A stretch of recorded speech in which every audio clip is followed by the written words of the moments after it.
Hey there, Jim Johnson for Accent Help. I want to talk about nasalizing vowels. So vowels can be purely oral, and most of the consonants can be purely oral. What that means is all of the sound coming out through the mouth. And the gateway between the mouth and the nose space is called the soft palate. So when the soft palate is lifted or closed, all of the sound has to go through the mouth. But when the soft palate is lowered even somewhat, some of the sound or all of the sound could go through the nasal space, especially if you're closing off the mouth space, like you do if you make an M.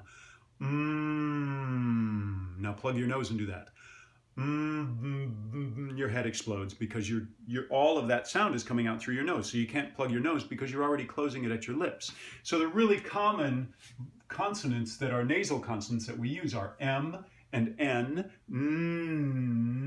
and the NG, run. That NG there at the back, going. That's symbolized by this. So what often happens is that the vowel before that gets nasalized. So whatever it is, if it's ing, it will commonly get nasalized. So it starts going partially through the nose in preparation for this nasal consonant, which oftentimes causes some problems, unfortunately. When it gets too nasalized, the vowel becomes less recognizable.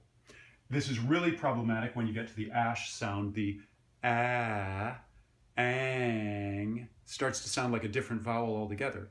Anger, for a lot of people, they think that it's more anger instead of anger, because everything's relaxing a little bit more. Anger, it happens in a less definite spot, so it becomes really problematic there. One of the other things that can happen in these instances too is that the NG with this one, in a lot of American accents at least, creeps a little bit further forward in the mouth so that going sounds more like going. There's a lot of people across the US who do that. More of an E sound, so it becomes more ing. And that NG, I should say, happening a little bit further forward in the mouth. So this is called nasalization of a vowel that can start to shift it. Certainly it makes it less distinct because you've got sound traveling out through your nose and through your mouth. It's just less distinct. You've got all this white noise happening, almost all this static sound happening through your nose, and then maybe that distinct vowel through your mouth, but the mix of those, it's like really bad static on a radio. It's so much harder to understand. It's like trying to have a conversation in a loud bar. All that sound drowns out what you're trying to say. And that's what nasalization of vowels means. There you go.